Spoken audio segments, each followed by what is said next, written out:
이제 장로님들 이 부분을 우리가 이해할 부분이 있는데 네.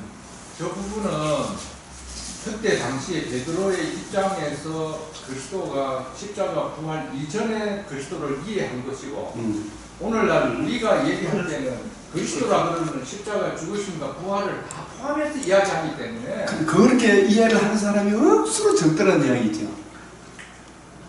원래도 마찬가지라 그게 희한하게도 제가 이야기를 해보면 그리스도라 이러면은 십자가 죽으심과 부활이 빠진 그리스도라는 그거는 사입이고 가짜죠. 얘기하면 안 되죠. 이 목사님 말씀의 확장이 구속사적으로 성경을 안 보고 문맥적으로 쭉 훑어보는 그런 현실이거든요. 이 이야기 확장이 구속사에 필요해서 하는 거예요. 예. 그걸 목사님 말씀하신 대로 이해를 하고 그리스도를 증거해 줘야 되는데 그렇죠. 근데 십자가 복음을 증거하면 다 걸려 넘어지는 이유가 죽으시고 부활하셔서 하나님의 의를 이루시기 위해 이 세상에 오셨다는 이걸 계속 이야기해 줘야 되거든요. 이걸 모르니까 실족하여 넘어지더라고요. 그 고린도전서 1장 18절에도 십자가에 도잖아요. 그죠? 네. 그리스도가 십자가 그거와 연결이 안 되면 그게 그리스도가 아니지. 그게. 아닌데 다른 그리스도를 그래서 여기 이제 이 말씀이 우리 여기 보면 이 말씀이 유명하잖아요. 그래서 예수님이 내가 그리스도인 것을 아무에게도 이야기하지 마라 그랬잖아요. 그때 당시에 그때 당시에는 그랬는데 지금은 진짜 천국에서는 지극히 작은 자라도 세례 요한보다 낫다 그런 게 목사님 이해하는 차원에서 이해하기 때문에 세례 요한보다 낫다 그런 거거든요. 베드로보다 낫다 그런 거거든. 예? 이 사람들은 지금 가독이잖아요, 그죠? 가독이. 근데 실제적으로 오늘날에도 여전히 베드로, 세례 요한이 이해하고 있다는 것처럼 목사님들이 십자가 복음을 전하려고 하니까 교훈, 철학, 사람을 기쁘게 하는 그런 그리스도를 전합니까? 그게 바로 오늘날에 너무 많다는 이야기 때문에 나로 인하여 실족하지 않는 자가 복이 있다 이런 뜻이에요. 그렇게 해서 목사님처럼 그래 하면 얼마나 좋겠어요, 진짜. 구속사는 지금 뭐 사순절에만 하고 그냥 구속사는 양면이 들어가야 돼. 그건 이제 실제가 얘기한 대로 출발할 때 보면은 사순절에 왜 베드로가 유다가 마리아가 로마 군병이 주인공이 돼야 되냐? 거기 예수 그리스도가 중심이 되는 메시지가 전파돼야지 그리스도를 전가해야지 그리스도에 대한 반응을 나타내는 반응을 갖다가 전가하냐 하는 그런 사순절조차도 그게 안 되는 거야. 그래서 그냥 손안에 고린도전서 1장 로마 카톨릭에서 나온 거잖아. 22절 시작 읽어봅시다. 이게 유대인은 표적을 헬라인은 지혜를 찾아. 우리는 십자가에서 그리스도를 전하니 내게 어리긴 것이요 이방인에게 유일한 복음을 오직 부르심을 받은 자들에게는 유대인이나 헬라인이나 그리스도는 하나님의 능력이요 하나님의 지혜라. 지금 이야기라니까요. 지금 사람들이 대부분 이 십자가 복음보다 딴 이야기 자꾸 해요. 오늘날에도 유대인은 표적을 헬라인은 지혜를 찾는다. 이 십자가 복음은 미련하게 드린 그래서 사람을 기쁘게 하기 위해 사람의 사기 사욕을 쫓을 스승을 많이 두고 가잖아요. 그 스승이 목사잖아요. 이 구속사 관점으로 성경을 이해하고 깨닫고 적용해 주는 사람이 참 적다 이야기죠. 그래서 자, sit down please.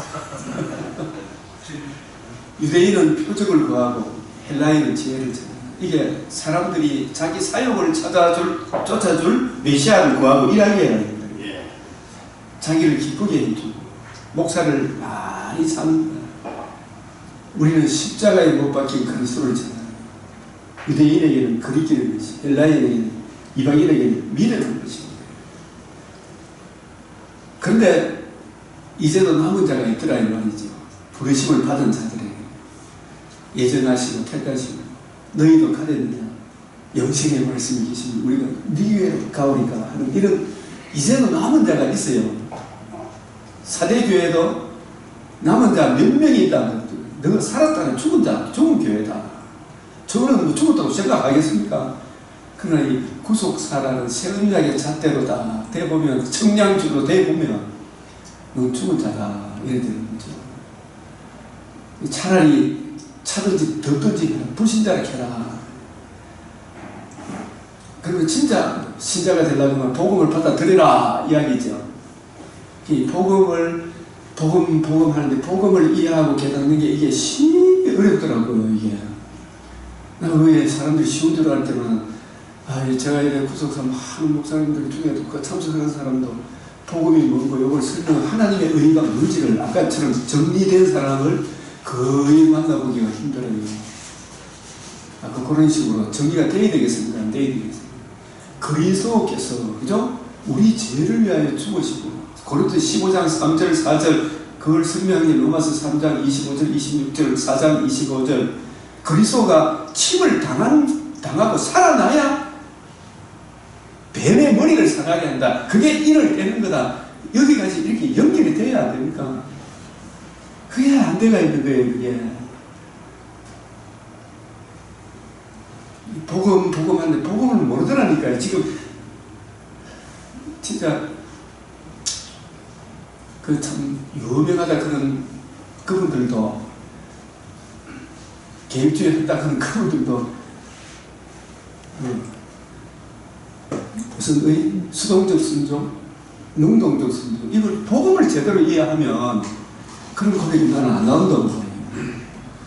죄송하지만 복음을 몰라요. 그 사람 성경에서 이야기하는 복음 그 제대로 이야기하는 절대로 능동 순종, 수동 순종 예수님이 율법을 다 지켜서 우리가 그 의를 우리한테 전가시켜 줬다고 우리가 어렵다고 대했다고 택도 없는 소리하고 죽으시고 부활하셔서 하나님도 어렵고 우리도 어렵다는 것은 복음에 나타난 하나님의 의가 성령을 통해서 우리에게 전가된 것이지 예수님이 착한 행위가 전가된 게 아니라니까요. 죄값을 치우고 살아나셔서 그 의가 우리에게 전가됐다는 거 이걸 알아야 됩니다. 그걸 모르고 있습니다. 택도 없는 소리 하고 있다 제가 이번에 그 변종이라는 게 우리는 그런 이야기 하는데 그 변종이라 변종 능동순종 수동순종 이야기하는 좀 담대하게 이야기할 수가 있어요. 아까 이야기했지만 그리스도께서 침을 당해야 돼. 살아나야 돼. 이루어져야 하리란 말이 이것이라. 그게 머릿돌이 뭐냐. 건축자의 그림. 하나님의 집에 모퉁이에 머릿돌이, 모퉁이 돌이 터가 됐다는 게. 목사님, 제가 계속 전에다 보니까 12개수서 12문 있잖아요. 예. 그래서 제가 좀 혼나게 12개수석은 12사도고 12문을 집합하는데 이게 그 꼬대야 안 되나 그렇다니까 개수석이 집하고 문이 오히려 사도가 되게 되지 사도가 왜 개수석이 되나 그런 해보시는 보니까 12개수석과 12문 이게 사도냐 자 이제 이 부분을 그 이제 지금 한번 또 정리합시다. 이걸 자꾸 보고 또 봐야 돼. 하루아침에 이게 납득이 잘 안 돼. 근데 이걸 자꾸 맥체를 보면서 구속사를 보면서 성경에 자꾸 물어야 돼. 여호와께 묻자오되 나오죠, 그죠? 네, 이 부분에 대해서도 계속 성경에 그래서 제가 지금 맥체에 다니면서 이제 1년 동안 준비하면서 요한계시록 483페이지 되는 이걸 내가 한 번 더 손 봐야 되겠다 싶어서 지금 시간이 요한계시록 이걸 다시 또 정설을 하는데 논문으로 썼던 거 있잖아요. 그걸 483페이지 되는 이걸 어제 요한계시록 5장을 다시 정리하는 옛날에 막 적어놨다 보면 이래 막 번잡하기만 하나 새로 정리하는데 7시간 걸리더라고요. 5장 하나 보는데 다시 정리하는데 장군이고 뭐 2시간 걸리더라고요. 7시간 걸렸어요. 5장 하나 정리하는데 옛날에 적어놨던 걸 새로 정리하는 게 더 어렵더라고요. 틀린 건 아닌데 기성정결이 잘 안 맞아가지고 새로 정리하는데 상당히 시간이 걸리더라고요. 그래서 지금 이야기하고 싶은 거 제가 말씀드릴게요. 그래서 이걸 자꾸 이렇게 보는데 제가 이제 묻는 게 예. 예시록 21장 2절이거든요. 12절이요. 12절인데 12절에 그래 크고 높은 성곽이 있고 자 이거 따라 보이세요. 장로님 생각을 일단 잠깐 멈추시고 잠깐 서세요. 제 설명을 먼저 듣고 한번 해보십시오. 이게 자 여기서 7 대접을 가지고 마지막 7 재앙을 담은 7 천사 중 하나가 나와서 내게 말하기를 이리 오라. 9절부터 봅시다. 내가 신부 곧 어린 양의 아내를 내게 보이리라. 이 어린 양의 아내가 새 예루살렘 성이죠, 그죠?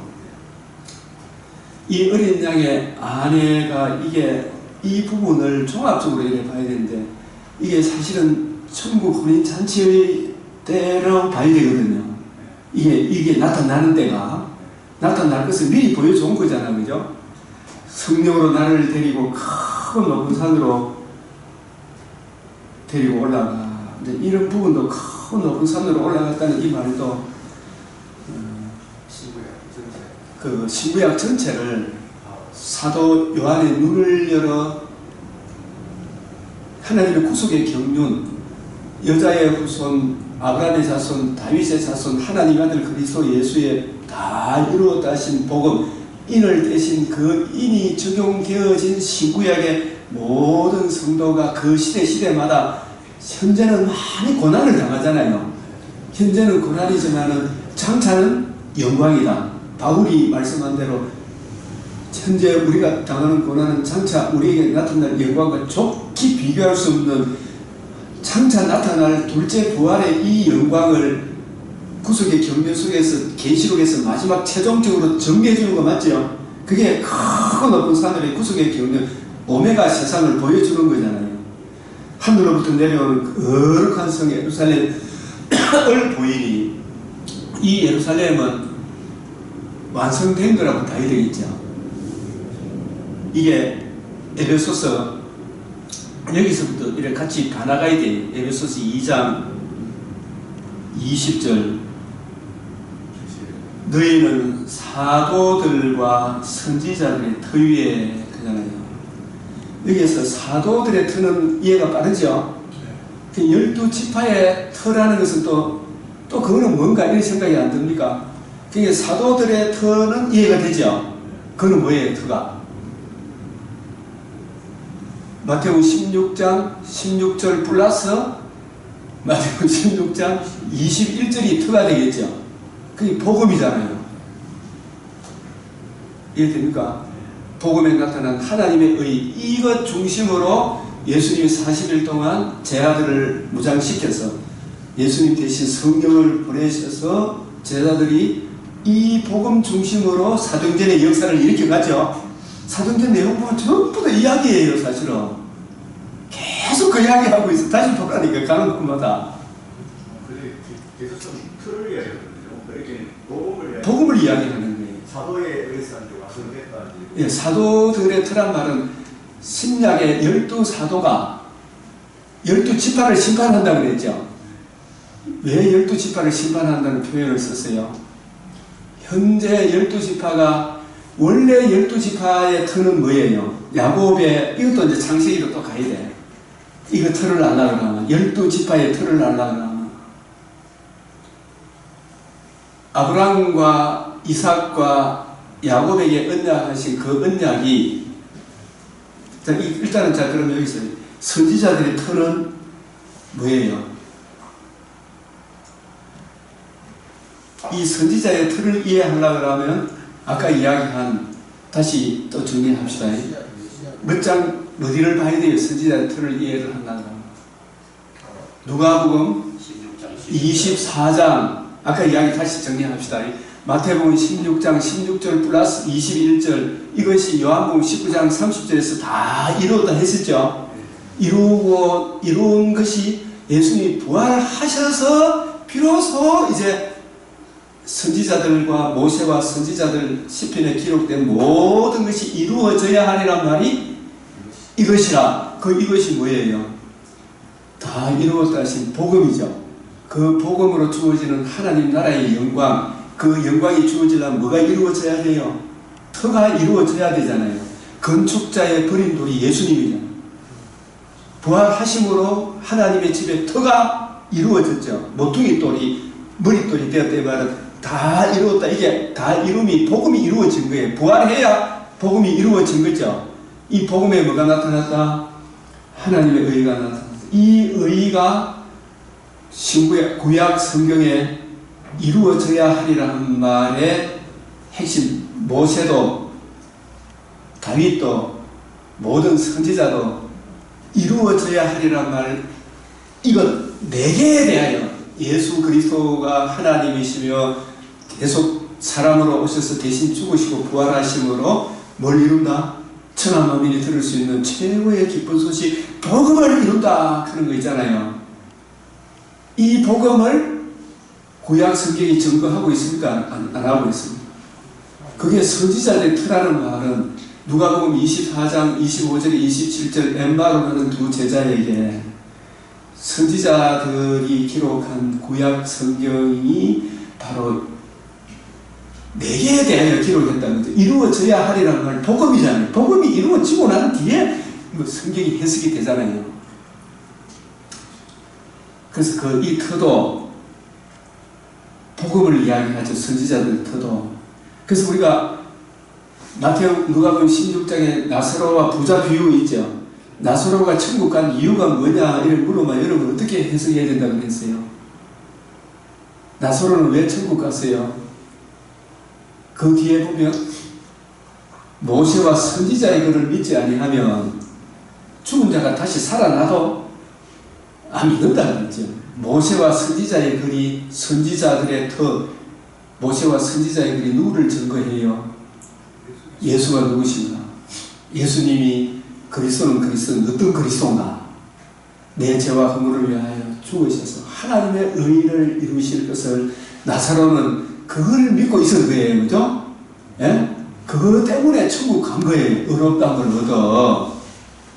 누가복음 16장 22절부터 이래 쭉 보면 마지막 절에 모세와 선지자의 글을 믿지 않으면 죽은 사람이 살아나가지고 천국, 지옥 있다고 이야기해서 택다는 소리 하지 마라. 너 네가 그걸 보고 가고 뭐 그럴 수도 있지. 이까지 성경 안 믿어. 성경에 나타난 모세와 선지자의 글을 뭘 증거하기 위해 있다고? 그럼 모세와 선지자의 간 그게 바로 메시아 언약이거든요. 메시아 언약이죠. 그 언약이 누가 이루었어요? 예수님이 다 이루어져야 하려는 말이 이루어져. 이 복음에 초점이 맞춰져 있다 이야기예요. 그죠? 여기에 복음이 다 맞춰져 있는 거예요. 그게 선지자들이 터라니까요. 야, 차이점이 있다면 사도들은 실체가 와서 성취했고 저기 사도들은 선지자들은 바라보고 바라보는 믿음 그 차이지. 결론은 똑같아. 둘 다 믿음으로 믿음이라. 그렇지. 네, 믿음으로 믿음. 알게 하시겠어요 이게.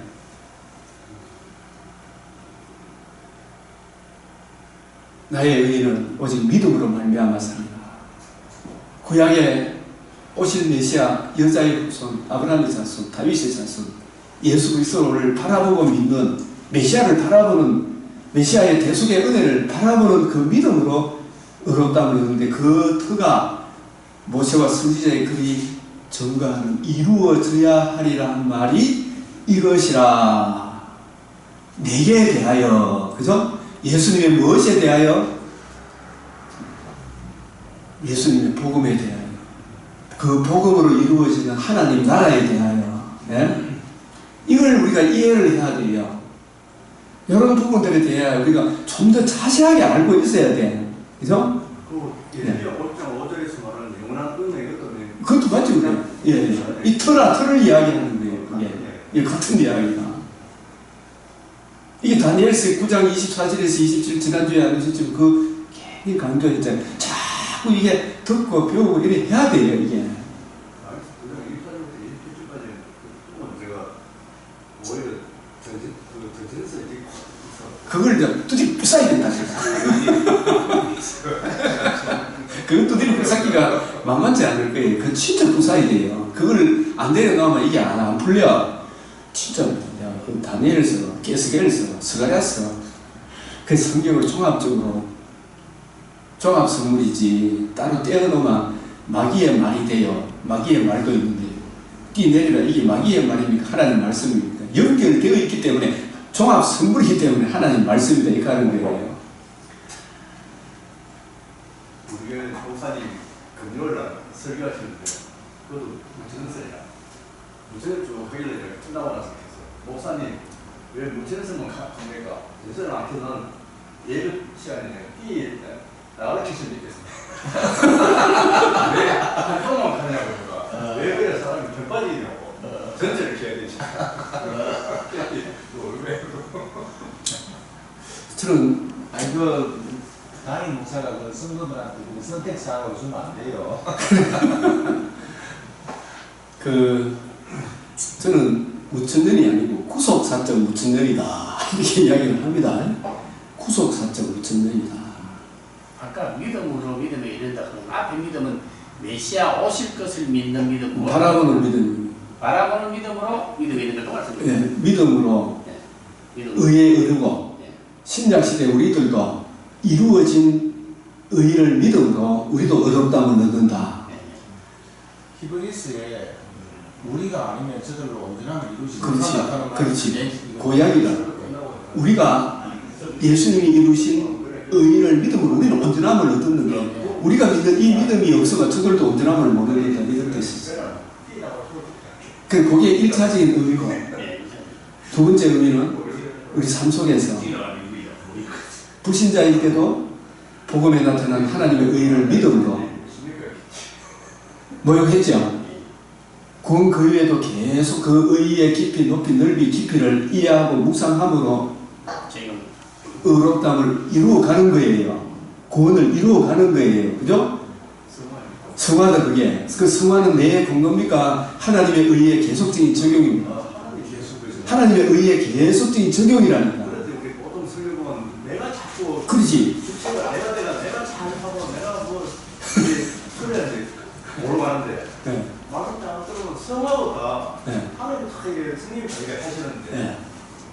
우리 구원받을 때는 성령을 구원받고 그 다음부터 내가 주체가 돼서 깨끗하게 정결하게 그렇지. 그런데 그렇게 쭉 거리끼는 율법주의 그게 갈라디안주의거든요. 제가 이 저기 아미니안주의 쪽에 하고 장로교 쪽에 양쪽 다 이렇게 있어봤거든요. 했는데 우리 그 감리교 쪽에서 이게 이제 우리 간인주의 이걸 가르치면 성도들 얼마나 혼돈스러워하는지 거의 미쳐버려요. 근데 장로교 쪽에서 있으면 폐단이 뭐냐면 하나님이 나 한다고 지는 아무도 안 해. 저는 자기가 다 해. 그 중간 사이에서 어떻게 해야 할지 모르는 기라. 그게 이게 그 우리 구속사 속에서 지금 계속적인 적용이라고 하잖아요. 분명히 우리가 추구하는 우리가 노력하는 것도 들어간단 말입니다. 하나님의 은혜에 근거해갖고 그죠? 우리가 하는 그거는 내가 하는 것보다 내가 하나님께 순종해 나가는 그렇죠. 그것도 없지. 내가 뭐 하는 거 자체가 그런 면에서 좀 수동성이 좀 있는 거죠. 자, 이제 또 그래서 하나님의 의의를 모르고 자기 의의를 세우려고 하기 때문에 하나님의 의의를 이 하나님의 의의를 최선 강조하는 이유를 알겠죠? 전부예요, 전부인데 지금 모든 문제의 해답도 내 인생에 이 하나님의 의의만 지혜와 계시형을 주사 하나님의 의의 깊이 높이 넓이를 알게 하시고 그 의로 말미암아 주어지는 그 기업의 영광을 알게만 하면 이 고독사 합니까? 목사님한테 제가 2년째 지금 2년 다 되는데 그래서 딱 소위 딱 잡히는 게 하나님 그거밖에 없어요. 하는 의밖에 그거 있습니다. 그 하는 건데 우리는 보면 이게 여러 신앙 중에 한 부분을 이렇게 이제 아주 중심 이렇게만 가는데 쭉 이제 지금 잡히는 게 전체 다 십자가 보면 하나님 그 외밖에 없는데 우리는 플러스 해가지고 추가시고 니 좀 잘하고 뭐 이막 김가희는 이런 사람들 막 짬뽕식에는 이렇게 있어가 이제 현 교회라 그래 설교들 보면 대다수가 율법주의 그렇죠 딱 그래요. 저도 복음 중심으로 안 나가면 당연히 율법주의를 갈 밖에 없게 돼 있어요. 율법주의를 하락하는 게 아니고 복음이라 하는데 보면 율법주의가 섞여 있는 그런 그렇게 갈 수밖에 없어. 은혜 아니면 뭐 저희가 다 지가 아니지. 뭐 행위거든 남을 또 그래. 먼저 그 나라 의를 구하라는 게 얼마나 크게라고. 그렇죠. 그 나라 그 의가 이제 뭔지 알겠죠. 주기도문 이것도 강론을 한번 해야 되겠죠. 회원들 나름대로. 주기도문 이게 얼마나 중요해. 계시를 주기도문 해야 되고 사도신경도 해야 되고 그죠. 사도신경도 얼마나 중요한데. 사도신경 하는 걸 막 신앙이 없는 사람은 지금을 하던 그런 사람도 있더라고. 근데 진짜 흥부가 기가 막히시. 다른데요. 보통 일본 보면 1년 내도도 계속 이야기하는데 목사님은 이쪽을 많이 들어서 이제 지금 쫙 하면서 보면 정리가 좀 해. 그 파이드예요. 정리를 쫙 하면서 이제 12장 11절에 이기는 자. 네. 이기는 자가 이만희가 아니고 네. 허리장의 피, 네. 그 다음에 그 전하는 마르스, 네. 그 다음에 순교, 네. 생명 그런 거. 네. 그러니까 이제 전체가 이제 윤곽이 있고. 네. 이기는 자라는 말은 로마서 1장 17절이라는 믿음으로 믿음이 하나님의 의를 믿음으로 이겼죠. 뱀의 근세를 이겼잖아요. 그 의에도 계속해서 그 의의 적용으로 이기는 거예요. 그게 말씀을 묵상함으로 그 의의 깊이 높이 넓이를 계속 적용하는 게 이기는 거 아니에요. 네? 똑같은 이야기를 반복하는데 사람을 복잡하게 만들고 있어요. 이 진짜 편안하게 오는데 울 일이 없는데. 일반적으로 저도 성경 좀 마야는 상이고 뭐 거기서 좀 네. 하는데 목사님 말씀이 지금 이 들어보. 100%에 딱 내하고 매치가 안 돼 있고 네. 약간 좀 뭐랄까 네. 조금 힌트가 좀 네. 아직 희미하게 초점이 자꾸 아직 안 맞는 거예요. 이 전체가 이제 보이는 상이 아직 거예요. 나무 토막이 지금 지나가는 게 보여. 그걸 내려놔야 돼요. 근데 놀라운 거는 안 떠나가고 있다는 게 나는 감사해요. 지금 그동안 쌓아놨던 거 제가 CCC 간사하다가 나만큼 열심히 CCC 교재 배운 사람도 없을 기라. 뭔가 알았다 싶은데 신학교 가니까 이거 다 내려놔야 되더라고. CCC 뭐였다? 아무것도 없는데. 네가 CCC 간사를 안 해봤으니 그렇지. 아이고, 내가 CCC 강사를 안 해봤고 내가 다 해봤다. 나사는 죄송합니다. 네가 살아가는 형님. 수도 가르쳐. 그래서 가르치는데 테스트 했는데 저도 이제 쭉 보면서 이거 새로 다 해야 되겠구나. CCC 아무도 없어요. 그래서 알아봤고. 진짜 이 앞에 나와서 신학교 와서 다 이게 새로 이렇다 이것이 그런. 그래서 내가 제일 감동받았던 성경 구절이 이것이 그런가요. 날마다 성경을 상고했다. 예? 베레아 사람 교수님 말씀이 성경하고 맞는가. 그래서 성경을 알고 싶고, 그래서 데살로니가서 5장 19절 21절 범사에 헤아려 예언을 멸시치 말고 그 예언이 66권 성경이 기록되기 전에 성경을 구속사 중심으로 풀어주는 게 예언이더라고요. 맞아요. 근데 그건 뭐예요? 연기도 받았다고 막 전에 이문왕 그런 사람 막 부흥이 가지고 할렐루야 막 네가 앞으로 뭐가 되고 이런 게 예언인 줄 착각하는 사람 아직도 많아요, 안 많아요?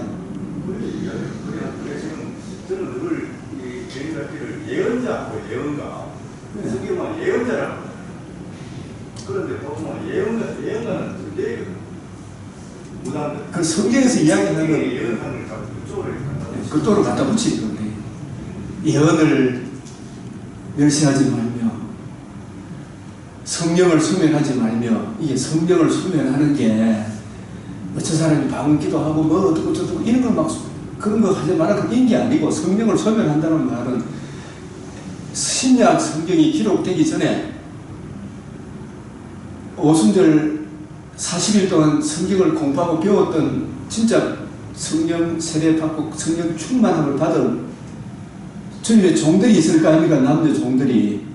그분들이 성령의 은혜로 예수님 복음 중심으로 예수님 풀어주듯이 구약 성경을 가지고 아직 신약 성경이 없어요. 그죠?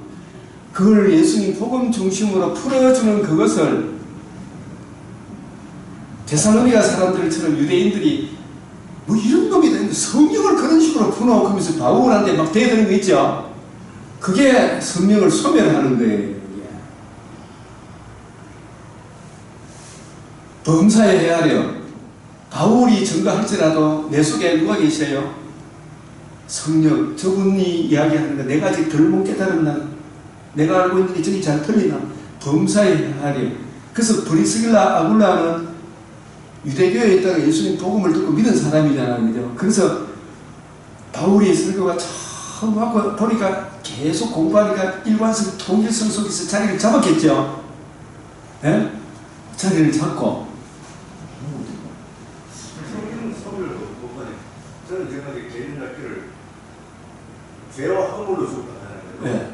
근데 죄는 내가 적극적으로 짓는 거, 허물은 내가 해야 해서 하지 않는 거, 네. 포도하지 않는 거, 네. 그거를 하지 않는 그 상은 성령 소멸이고, 해야 하는 거, 안 하는 게 안 하는 거는 성령을 소멸하는 기고 성령을 정죄할까? 성령을 거역하는 거고. 네. 물론 그런 교훈적인 의미가 있지만은 항상 성령 거기 성경에서 이야기하는 데살로니가전서 이야기하는 이 이야기는 데살로니가 교회의 바울이 사도행전 17장에 안식일마다 회당에 들어가서 성경을 가지고 뜻을 풀어 예수님이 40일 동안 제 아들에게 구속사 중심으로 풀어줬죠. 풀어준 거가 똑같이 바울도 성경책을 옆에 놓고 너희가 십자가 못 박아 죽인 이 예수가 그리스도다. 예수 그리스도의 그의 복음 중심으로 성경을 나란히 놓고 쫙 풀어줬잖아요. 이거 풀어줄 때 거기서 듣고 믿은 사람은 성경을 소멸 안 한 사람이야. 하나님이 택한 백성. 그렇게 해서 데살로니가 교회가 생겨났는데 그 사도행전 17장 4절 5절에 보면은 그 중에 유대인들은 거시게 일어나가지고 데살로니가에서 제일 핍박이 심해가지고 바울을 잡아 죽이려고 하니까 바울이 몰래 빠져나왔잖아요. 그게 성령을 소멸하는 거라니까요. 그게 성령을 소멸하는 거. 베레아 사람들은 데살로니가 사람들보다 더 신사적인 마음이 열려서 성령을 소멸 안 하고 내 생각하고 바울이 전하는 저 내용이 복음을 성경을 구속사적으로 안 들어본 사람은 뭐 틀린 소리 하나 싶을 거 아닙니까? 근데 이 베레아 사람들은 성령을 소멸 안 하고 바울이 전가하는 그 내용을 이것이 그런가 저기 내하고 너무 다른데 유대교 랍비한테 배운 거하고 바울이 전하는 거하고 같아요 달라요? 너무 다르니까. 그런데 가만히 들어보니까 하나님이 택한 백성은 성령이 역사하시는 사람은 아직 그도 못 났더라도 성령이 역사하는 사람은 집에 가서 저게 맞는가? 내가 직지좀 알고 있는 게 맞는가? 이거 한번 생각해 보겠습니까? 안 해보겠습니까?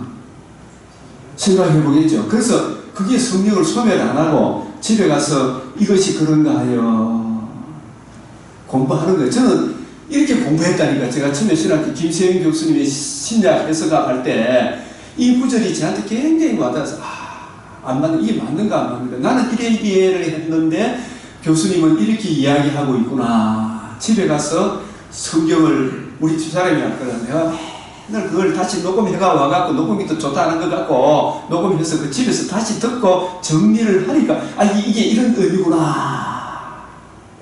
나 이걸 따라가야 되겠구나. 이래 되는 거예요. 그래서 이게 66권이 통일성이 있고 일관성이 있고 점진적으로 하나의 이야기를 하고 있구나. 이게 자리를 딱 잡으니까 내 안에 진짜 평강이 오는 거예요.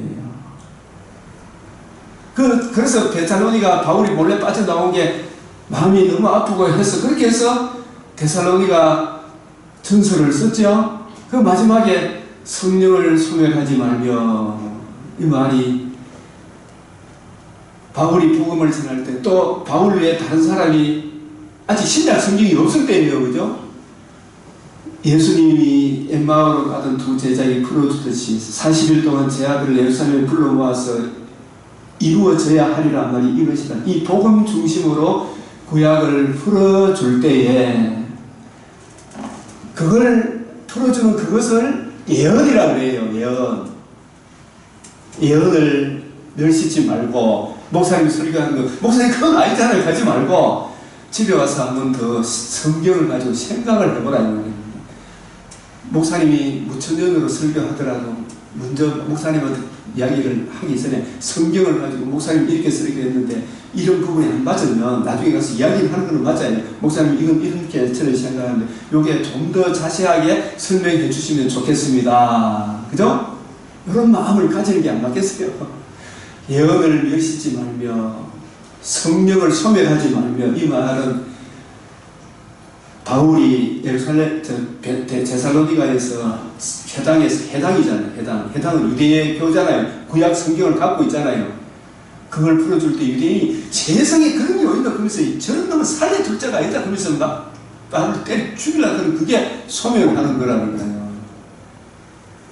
범사의 헤아리 이 말은 바울도 저도 이렇게 설교하지만은 이게 맞다 싶은데 여러분들이 들어보기에는 목사님 요건 이렇게 해야 돼. 김진철 목사님 하면 이야기하면 그게 옳다 싶으면 그걸 따라갑니까? 안 따라갑니까? 그게 헤아리는 거라니까요. 범사에 헤아려. 좋은 것은 취하고 좋은 것이 뭐예요? 이게 66권하고 일관성이 있거든. 그 해석이 성경의 뒷받침이 되거든. 예?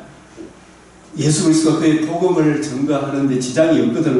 그게 요한길리온 좋은 것이라니까요. 선한 것이라니까. 그건 아멘으로 하다 하고 이 내용이 후속사하고 안 맞으면 그게 악이라요. 악. 다른 복음, 다른 데서 다른 영을 전하거든. 난 모양이라도 버려라. 이 악이라니까요. 네? 그 이야기가 이렇게 해석해 주는 사람 제가 김세인 교수님한테 참 감사하게 생각하는 거예요. 저는 이 두 구절을 제가 이해를 공부를 이래 해야 되는구나. 그런 김세인 교수가 왜 지금 왜 저렇게 되었는지.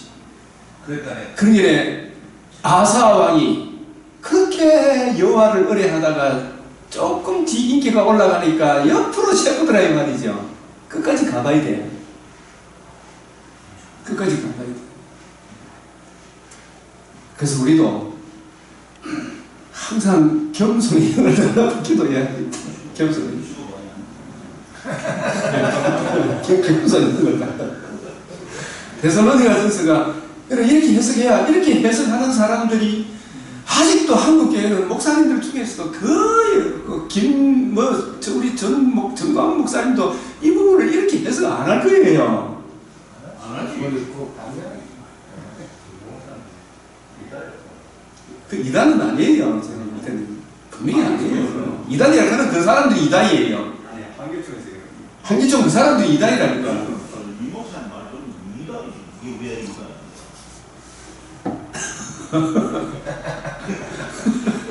그래서 일단은 여기 봅시다. 사도들과 청교도는 터위에 설명하라고. 아까 설명했던 그 선지자들의 터, 12사도들의 12지파의 터 그런 거 있잖아요. 그거 지금 설명하려고 하는 건데 지금. 항상 돌아옵니다. 이해됐어요. 벌써 이해됐어요. 그러니까 아직 이해가 안 됐어. 제가 설명하려고 멀었어. 아니 신자들 하는 게 되게 그래 사도는 신약이 그거고 예. 신약을 구약에 예. 메시아 언약을 전하는 예, 구약도 신약도 요한복음 5장 39절 생각하면 돼요. 둘 다 요한복음 5장 39절. 이 성경이 누구에 대하여? 예수님은 무엇에 대하여? 마태복음 16장 16절 플러스 21절에 대하여. 그것으로 인하여 이루어지는 예수님의 나라에 대하여 증거하고 있죠. 그걸 정리하고 있어야 된다 이 이야기예요. 그 관점으로 풀어주는 건 일꾼을 무슨 일꾼? 세언약의 일꾼이다. 우리가 이 소명, 이 사명에 분명해야 된다 이야기예요. 이거 이야기 안 하나 나중에 천국 가겠어요, 못 가겠어요. 내 눈을 도무지 모른다 이거 하면 의학이에요. 들어가고자 하는 자도 막아보고 니도 안 들어가고 바리새인 사두개인 서기관이 누가복음 11장 52절에 니도 안 들어가고 나도 안 들어가고. 그런데 이걸 뭐 모른다고 지옥하고 이건 아니죠.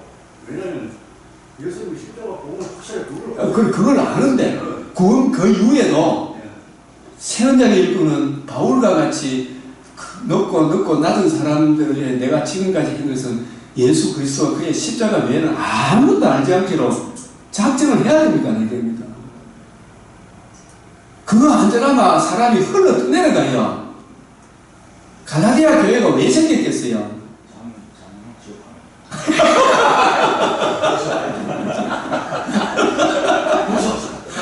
무속사를 해야 돼요, 무속사를.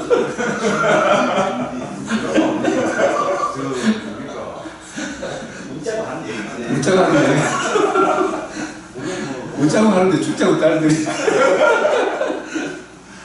자, 일단 2장 20절 사도들과 선지자들이 터 위에 세움을 입었다. 그죠? 이 터가 하나님의 의다 이 말입니다. 이게 이루어져야 하리란 말이 이것이라 하신 복음에 나타난 하나님의 의 위에 세움을 받아야 된다 이야기예요.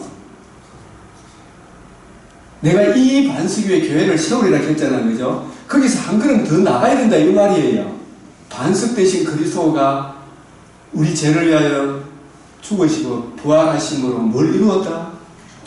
복음을 이루어져야 하리란 말이 복음이지 반석이라는 그 고백 아니에요. 그래서 예수 거기에 나온 그리스도 예수께서는 그리스도 예수께서 어떻게 해서 친히 모퉁이들이 되셨어요? 하나님의 집에 터가 됐다는 이야기죠. 모퉁이돌이. 예? 어떻게 해서 모퉁이돌이 되었어요? 마태복음 16장 21절이라 그리스도께서 예수 그리스도께서 16장 21절을 요한복음 19장 30절에 이루어도다 함으로 무리돌이 모퉁이돌이 된 거예요. 이해가 가십니까 이제? 모퉁이돌이 왜 돌던가? 왜? 머리돌이 문제된 거예요. 다 이루었다. 그 이루어진 것이 복음이잖아요. 그게 머리돌이고 그것이 그 안에 뭐가 나타났다? 하나님의 의가 하나님의 집에 터가 된 거예요. 그 터를 증거함으로 듣고 믿음으로 하나님의 집에 들어옵니까 안 들어옵니까? 하나님의 집에 한 사람씩 없어요. 창세전에 예정된 사람들이 다 채워지는 그날 계시록 21장 6절 기노마이가 이루어지는 거예요. 예? 그게 기노마이가 이루어지는 거예요. 그때 맞아요, 맞아요. 친히 모퉁이돌이 되셨느니라. 계속 이야기를 해요. 이게 좀 저도 이게 예수님이 돌로 설명하기 굉장히 많죠. 손대지 아니한 돌, 다듬지 않는 돌, 버림받은 돌, 모퉁이 돌, 머릿돌, 이런 돌에 대한 구속사적 이해를 올바로 해야 됩니까? 아니야 됩니까? 산돌, 이런 부분도 쫙 연결이 되어야 된다니까 66거리. 그런 차원에서 이해를 해야 돼. 그런데 지금 보통 이제 저도 이제 목사님 접하기 이전에도 어떤 개념이 많고 구약에는 율법을 좀 지키는 그게 핵심이고 신약은 복음 있는 게 핵심이다 이렇게 이제 그렇지 구약의 메시아 언약 쪽에서 거의 좀 몰랐는 거니까 이 관심도 없고 구약 사람들은 율법 그래 자꾸 율법 지키는 그쪽을 그런 지금 그렇게 개념을 잡고 있었는데 근데 그 맥제하고 우리 말씀드린 구약에도 복음이다. 구약도 내게야. 그 예표와 그림자로 보여줬죠. 모형으로.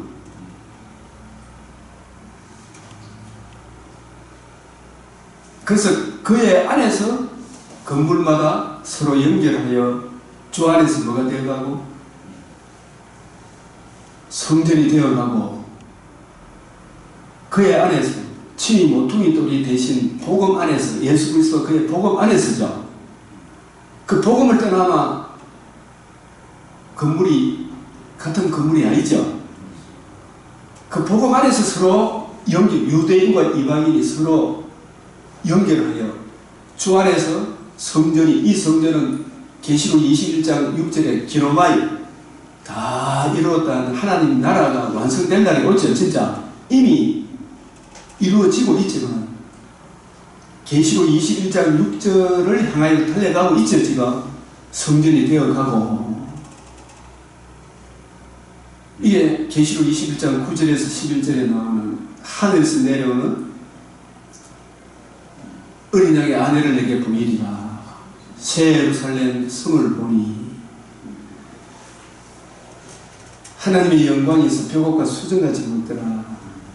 이런 첫째 아담의 몸이 아니고 하늘에 속한 벽옥과 수정같이 예수님을 계시록 4장에서 벽옥과 수정같도록 했죠.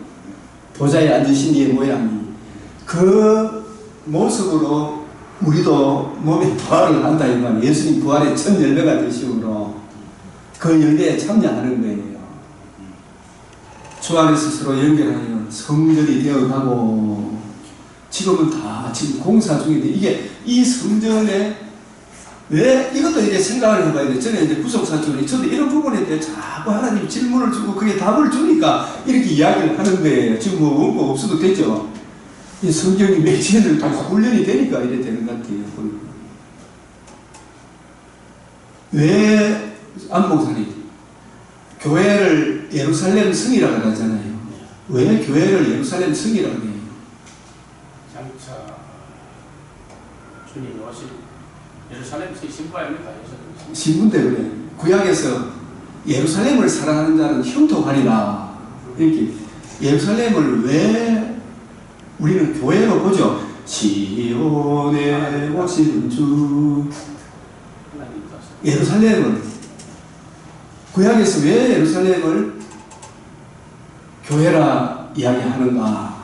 우리는 그 예루살렘 시편에 보면 예루살렘을 사랑하는 자는 예루살렘에 올라가는 자는 왜 그러냐면 복음 중심으로 모인 복음 중심으로 보니까 이게 어디서부터 시작이 되느냐면 창세기 22장 독자 이삭을 내가 지시하는 한 산 거기서 번제로 드리라. 이삭 대신 순양이 번제로 드리신 그 땅 이름을 여호와 이레. 여호와 이레 뜻이 뭐다?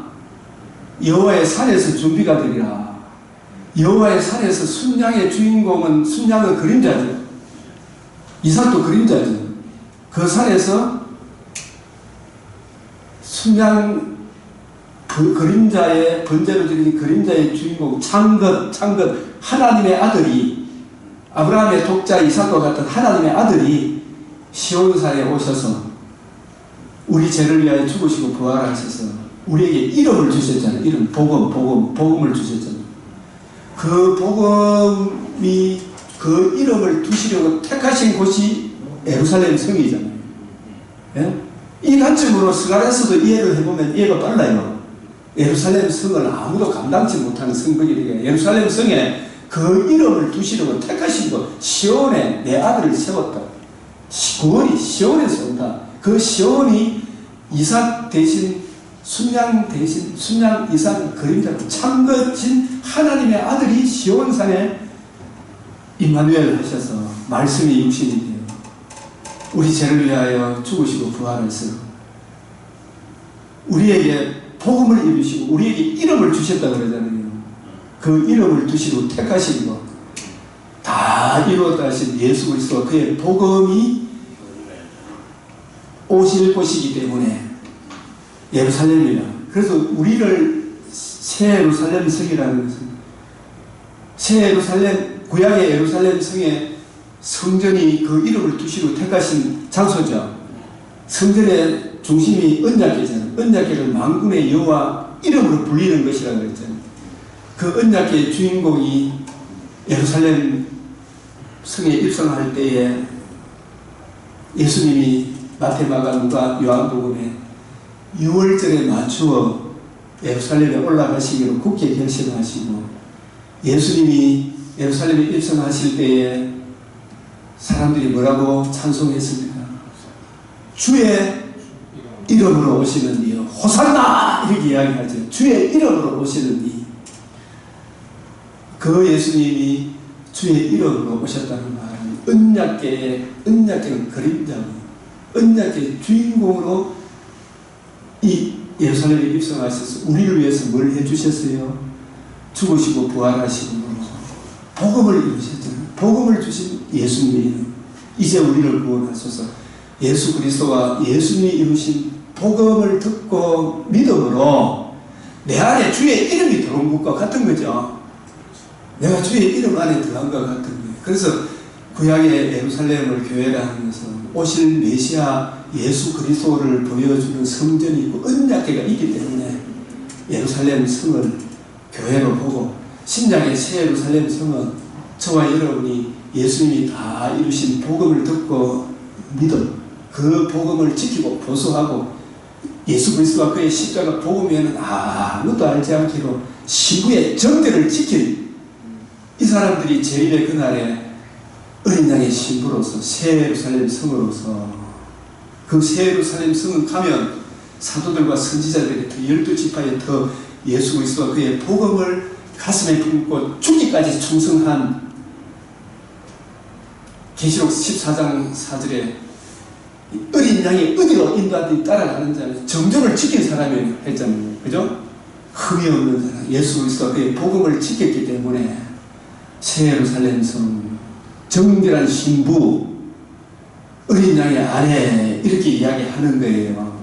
맞아요, 맞아요. 이게 일관성이 있고 통일성이 있는 거예요. 주의 이름으로 오시는 이유.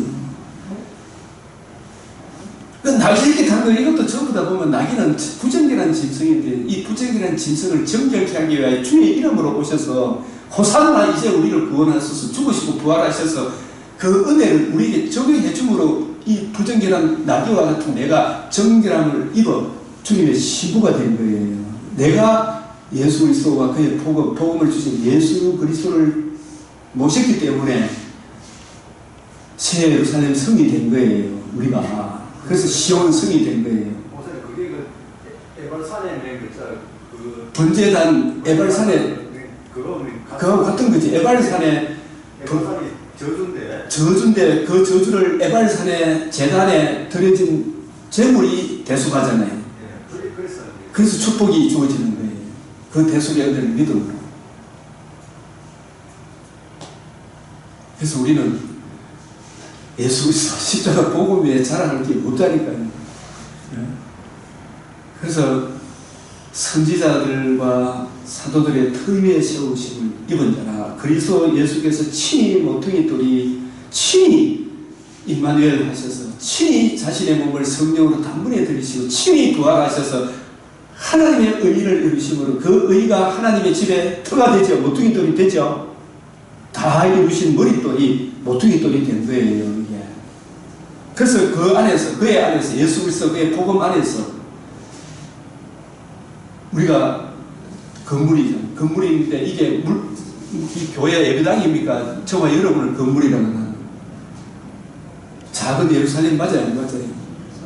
이런 사람들이 다 모여있는 옛날 육신의 창박집이 다 흙으로 돌아가고 하늘에 속한 이의 새 몸으로 있는 그날이 재림의 그날은 하늘에서 내려오니 하나님의 영광이 있어 벽옥과 수같이 받더라. 그래서 이 새 예루살렘의 터는 구약이든 신약이든 하여튼 뭐밖에 없다.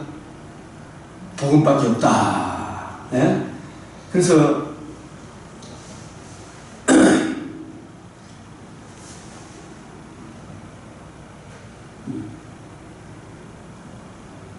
너희도 성령 안에서, 왜 성령 안에서? 성령님은 누구를 증거해요? 복음을 증거하는 복음. 성령님의 목적은 복음 증거하는 이게 모든 관심이 다 있다는 거예요. 성령 안에서 하나님의 거하실 처소가 되기 위하여 그리스도 예수 안에서 함께 지어져 가고 있죠. 그리스도의 남은 것은 복음 전해서 우리 안에도 그 깊이를 더해가고 우리도 또 다른 사람 복음을 전하는 나라가 임하게 해달라고 계속 기도해야 되는 거 아니에요. 이런 차원에서 뭐 다 이 돌 이거 이야기하려고 그러면 한도 없지만 21장 12절에 그래서 거룩한 성 예루살렘을 보이니 우리가 이 재림 때의 이 영광 지금 분명히 지금의 이 예루살렘은 아니잖아요. 하나님의 영광이 있어 그 성의 빛이 지극히 뭐 같다? 귀한 보석 같고 벽옥과 수정같이 많더라. 이게 누구의 몸으로 부활하기 때문에 이런 빛을 내는 겁니까? 보좌에 앉으신 천 열매 되신 예수 그리스도의 몸으로의 요한일서 3장 2절 그가 나타나시면 우리가 그와 같을 줄 안다 그러잖아요. 이보다 더 큰 영광이 있나요? 없나요? 네? 이걸 알마 고독사할 이유가 없죠? 네? 울 일이 없잖아요. 이거 언젠가는 뭐 여러분들이 아무리 뭐 시에너가 나오고 뭐 렉서스가 나오도 뭐 라브4가 나오도 그 나중에 90살 100살 되면 소용이 있나? 아무 소용이 없어요. 크고 높은 성곽이 있고 이게 크고 높은 성곽이 주의 몸된 교회를 이야기해. 12문이 있죠. 12천사가 있죠. 12문도 오직 복음의 문이에요. 12지파 다 복음을 통해서 들어가서 나로 말미암아 들어가고 나가고 예수 그리스도의 복음 다 이루었다신 이 복음 주님이 이루실 때 지성소에 들어가는 길을 막는 성소의 휘장이 쫙 찢어졌어요? 안 찢어졌어요? 그 휘장은 뭘 의미합니까? 휘장은 60만 의미합니까? 요것도 오늘 아십시오. 장로님. 지성소와 성소 간에 가로막는 게 이게 휘장이잖아요. 지성소는 누구의 임재의 장소입니까? 거기는 누구만 1년에 한 번씩 들어오도록 했어요. 일반 평민이 가면 구약 시대에 다 죽었어요. 예? 대제사장만 들어가요. 왜, 뭐 때문에 대제사장도 들어갈 때 그냥 들어갑니까? 번제단에 피를 가지고 들어갑니까? 왜 1년 만에 한 번씩 번제단 대제사장도 자기를 위하여 속죄하고 들어가야 되지? 그래서 휘장은 하나님, 지성소는 하나님은 너무나 거룩하신 분이고 죄인된 우리는 하나님 앞에 나아가면 다 죽어요. 모세도 이렇던 무섭기로. 그래서 휘장은 하나님과 우리 사이에 가까이 하면 죽는다. 죄악을 상징해. 죄악. 1차적으로 죄악. 그래서 휘장은 두 가지 의미가 있어요. 이사야 59장 2절에 하나님이 우리의 기도를 안 듣는 것은 하나님 우리 사이에 덮개, 가리개가 있잖아요. 이 죄 때문에 하나님이 안 받아줘. 그래서 휘장을 만들 때에 청색, 자색, 홍색지로 만들어라. 근데 여러분, 이 청색, 자색, 홍색지로 만든 이 휘장이 제가 그 책을 보니까 양쪽에서 말 3마리가 있잖아요. 묶어가지고 쭉 잡아 당기도 안 끊어질 정도로 끈질기다는데, 이 청색, 자색, 홍색지 이게 너무 끈질기가지고. 그게 뭘 의미하겠어요? 하나님과 우리 사이의 제약이 그 어떤 것으로도 끊어진다, 안 끊어진다? 이 죄 문제를 해결할 자가 없기로 내가 크게 울었더니 가는 거 있잖아요.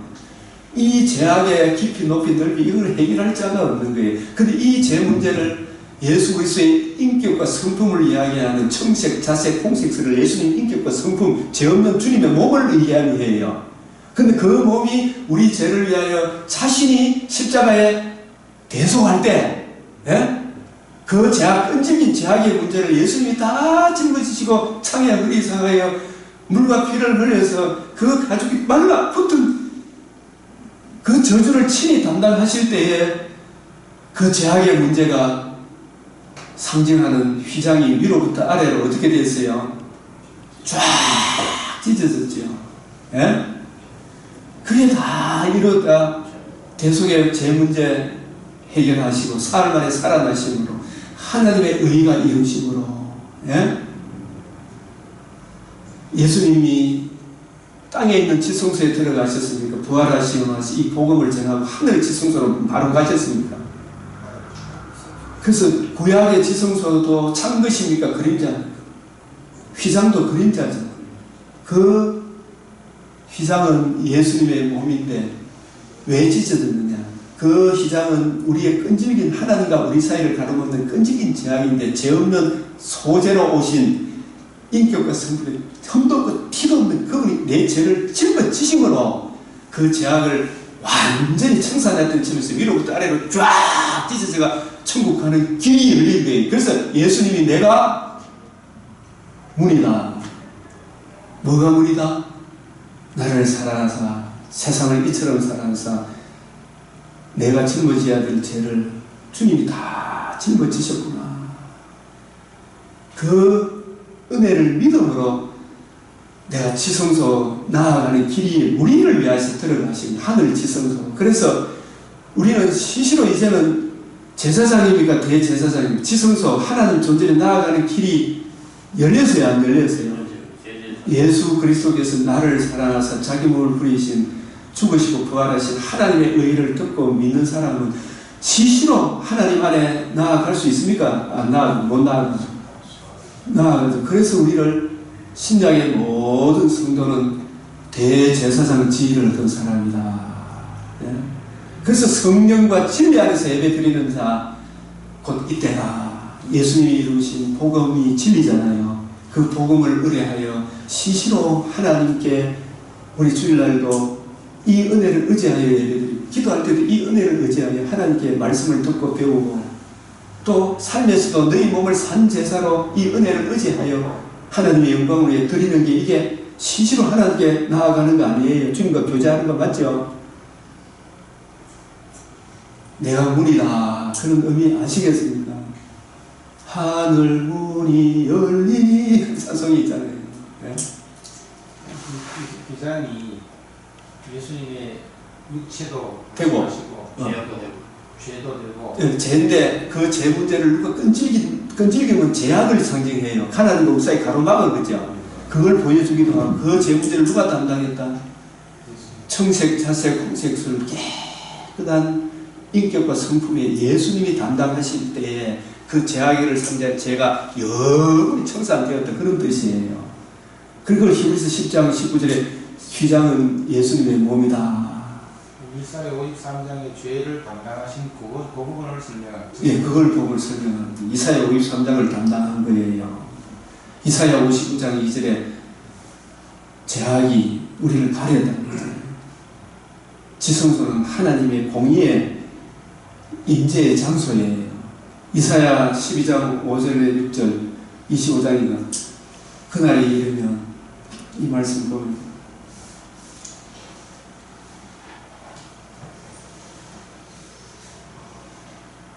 여호와를 찬송할 것은 극히 아름다운 일이 우리 죄를 위해 죽으시고 부활하신 거죠. 자신의 몸을 내주신 것이고 요 구절만 보고 마치도록 하겠습니다.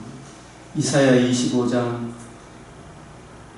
망군의 여호와께서 이 산에서 만민을 위하여 기름진 것과 오래 저장하였던 포도주가 주님의 자신의 살과 피잖아요. 연회를 베푸시리니 이게 우리는 잔치로 보지만 자신의 살과 피로 그 은혜를 받아 누리는 우리는 잔치지만 예수님은 자신의 살과 피를 내어준 게 이게 연회예요. 그죠?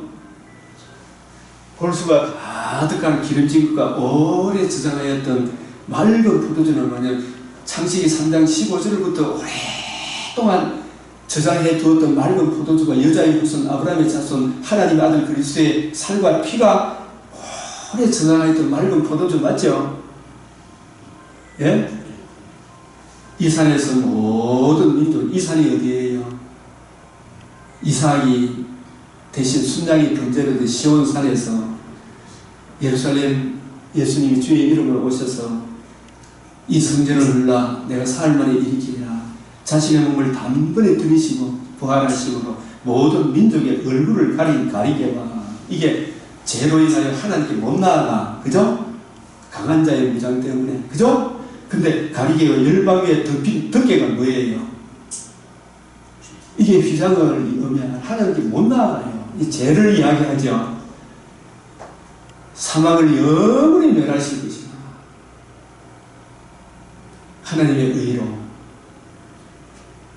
주 여호와께서 모든 얼굴에서 눈물을 씻기시고 이미 우리의 눈물을 복음으로 씻겨줬어요. 안 씻겨줬어요. 재림 때는 육신의 장막집에 눈물을 다 씻겨주겠죠. 자기의 백성의 수치를 온천에 자기 백성의 수치 죄죠. 온천에 제하시리라 여호와께서 이같이 말씀하셨느니라. 얼마나 귀한 것입니까?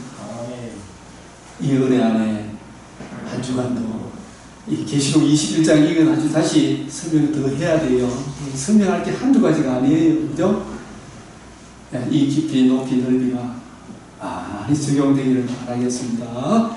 우리 주님 가르치신 기도로 마치겠습니다. 하늘에 계신 우리 아버지 이름이 거룩히 여김을 받으시오며 나라가 임하시오며 뜻이 하늘에서 이루어진 것 같이 땅에서도 이루어지리라. 오늘날 우리에게 일용할 양식을 주옵시고 우리가 우리에게 죄 지은 자를 사하여 준 것 같이 우리 죄를 사하여 주옵시고 우리를 시험에 들게 하지 마옵시고 다만 악에서 구하옵소서. 백의 나라와 근세와 영광이 아버지께 영원히 사옵나이다. 아멘.